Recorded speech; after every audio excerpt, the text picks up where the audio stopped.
bienvenue dans cette vidéo spéciale Noël de Christelle. Donc je vais commencer par vous donner des conseils au niveau alimentation et surtout en quantité. Donc qui dit Noël dit grosse bouffe en grosse quantité avec excès, etc.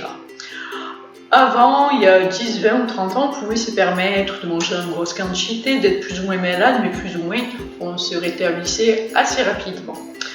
De nos jours, depuis quelques temps et quelques années, le taux vibratoire de la Terre a monté. Et c'est-à-dire que tout va avec. Le taux vibratoire monte, nous évoluons spirituellement, nous montons dans notre évolution, surtout si l'on travaille, on est à l'écoute des énergies. Bien sûr, c'est un peu plus compliqué pour les gens qui sont plus terre à terre et qui sont plus dans la matière. Et c'est là que va être la différence. Par exemple, pour les gens qui sont très terre à terre, ils pourront encore se permettre de manger en grosse quantité et d'être beaucoup moins malades. Mais pour les êtres qui ont choisi d'être dans l'évolution, et ce n'est pas péjoratif quand je dis ça, c'est simplement quand on est à l'écoute de son corps, quand on est à l'écoute de nos guides.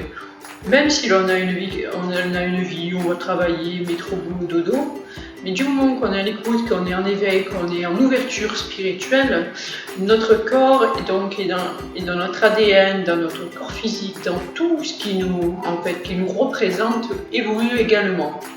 Ce qui veut dire que vous ne pouvez plus manger en très grosse quantité. Parce que c'est-à-dire que quand on évolue, que l'on mange en conscience, on n'a pas besoin de manger en grosse quantité. Comme me disent souvent mes guides, et j'ai dû aussi travailler là-dessus, arrête de manger de si grosses quantités, parce que ça te bouffe de l'énergie et ça t'empêche d'avancer, même spirituellement. Bon, pendant un petit temps bien sûr, mais ça te bouffe trop d'énergie. Tu n'as plus besoin de manger en si grosse quantité. Et puis surtout, il te faudra beaucoup plus de temps à ton corps pour récupérer, vu que tu es en évolution spirituelle, comme beaucoup de monde, comme tout un chacun. Nous sommes toujours dans le but d'évoluer, d'être la meilleure version de nous-mêmes, donc il est conseillé de manger en moins grosse quantité. Vous pouvez manger un peu plus parce que c'est Noël, mais n'ayez pas peur de vexer votre hôte si vous mangez un peu moins que d'habitude. Et vous verrez, votre corps vous remerciera. Il faut être à l'écoute de son corps. Et souvent, quand vous allez peut-être vous resservir, vous allez ressentir « non, j'ai pas envie ». Souvent on le fait par gourmandise, je parle aussi également pour moi parce que je mange souvent par goût, si ça me plaît, j'ai tendance à me resservir, alors que si c'est pas bon, par exemple ce que je mange beaucoup et moi je vais pas me resservir parce que je suis gourmande. Et donc j'ai dû apprendre à être à l'écoute de mon corps et j'ai pu tester et c'est vrai que ça marche beaucoup mieux, on retrouve beaucoup plus d'énergie et c'est ce qu'il nous conseille également pour Noël, de manger en plus petite quantité, vous verrez, vous porterez beaucoup mieux et vous serez au top de votre forme. Le conseil numéro 2, là ça on va passer au côté niveau relationnel. Bien sûr, quand on s'est incarné, on a choisi notre famille, donc avec qui on est en relation, père, mère, frère et soeur. Et Noël, c'est souvent l'occasion de faire un bilan. C'est-à-dire que si tout au long de l'année, ou pendant des années, vous avez accumulé des non-dits, vous n'osez pas parler à vos parents, vos frères et sœurs, parce que vous ne voulez pas non plus les blesser. Donc vous restez dans le « je lui dis rien, je prends sur moi ».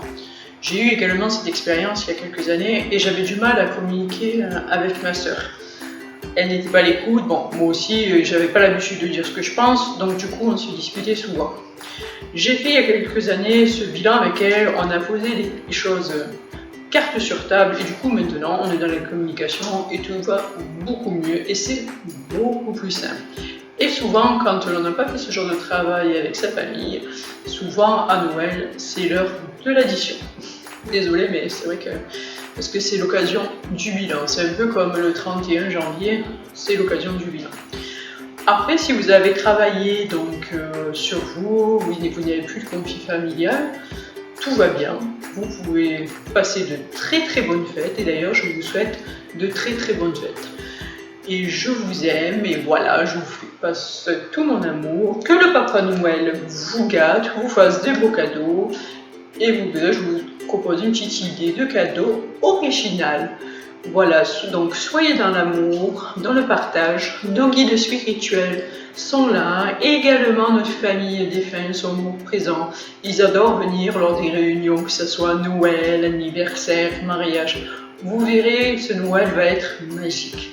Et je vous souhaite un très très beau Noël de tout mon cœur. Merci.